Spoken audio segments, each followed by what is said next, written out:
China produces over 11 million electric vehicles annually, more than any other country combined, with £4.2 billion worth of Chinese cars imported to the UK last year alone. Security and automobile experts are alarmed. But after hearing politicians lie and battle amongst themselves, I decided enough was enough. It is time to find out the truth. So I spoke to a leading professor and security expert, but what I found shocked me. In this video, I'm going to find out if these Chinese electric vehicles really are something to be worried about, or if it's all just a load of political rhetoric. Well, how did we get here? Electric vehicles aren't new. They've been around in various forms for over a century, but for decades, they remained a novel product, limited by battery technology and cost. That began to change rapidly in the 2010s when China made electric vehicles a national priority. Despite European concern, massive state-backed investment and supply chain dominance now means that China is the undisputed global leader in EV production and able to charge prices legacy manufacturers simply cannot match. But could the world's second most powerful country have something more sinister at play? Well, the Chinese government have always taken a very strategic view of their investment in automobiles. They built huge factories to produce them,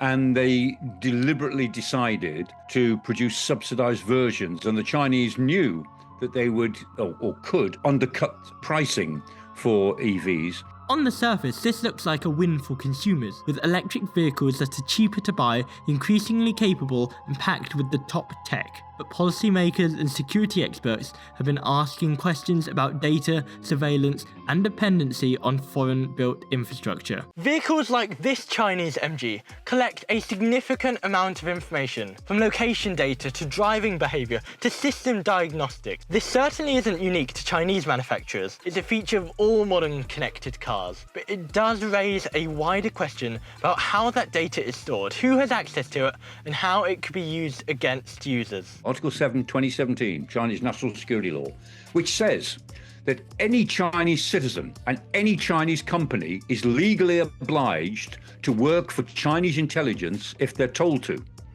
right? They don't have a choice. They can't say no. With the source code of software updates from Chinese companies to their respective EVs remaining private, it's no wonder that Chinese electric vehicles are not allowed near military bases nor key government buildings. And that's not the only reason. China's very unique deep intelligence gathering process is another big concern. China's attitude to intelligence is completely different to the Russian attitude and to the British or American attitude. They take everything they possibly can and keep it. And they know that they can't analyze it yet. But with AI, they will. And so the idea is keep it now, store it now, analyze it later. It's easy to see why these cars are proving so popular. Many cost thousands less than their European rivals, and some offered technology that until recently was only found in premium vehicles. Chinese manufacturer BYD has even unveiled battery technology that it claims could add hundreds of miles of range in just minutes. So if they're cheaper and packed with technology, what's the catch? Over the past year, reports have emerged of some drivers facing higher insurance premiums than expected. In some cases, insurers have been reluctant to offer coverage at all. At the same time, repairers have raised concerns about parts availability, with specialist components sometimes taking weeks to arrive. And that creates a problem. A car that's cheap to buy can quickly become expensive if it spends weeks off the road waiting for repairs. And that does raise a bigger question. When people see a low sticker price in the showroom, are they really seeing the full cost of ownership? Consumers aren't the only ones who have to consider Chinese electric vehicles.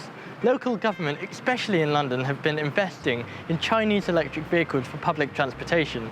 BYD buses are popular because they're priced in a way that local authorities can afford, and they help towards net zero, they're carbon neutral. There are currently over 1,800 Chinese electric buses already operating on UK roads, with mounting fears about what this could mean to British national security. If I was a security minister or a security official in Britain, I would want to have my people strip down the EVs and find out how many listening devices there are, how many monitoring devices there are, or things which could be used as monitoring devices. But with highly connected fleets come a new kind of dependency on remote software systems and digital control frameworks. You can imagine kill switches in all sorts of technologies, components that go into more militarily sensitive things and dual-use technologies. Kill switches are a big issue there.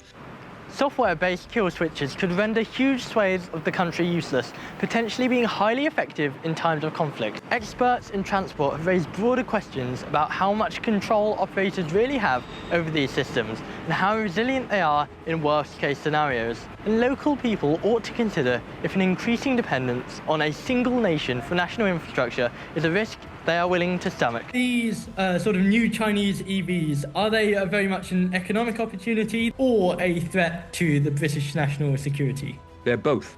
They're both. They are an opportunity because we want more EVs at a price that more people can afford in order to meet our net zero targets. And it so happens that Chinese EVs are the cheapest and the best value. So yes, it's an opportunity, but because of that, with all opportunities come risks.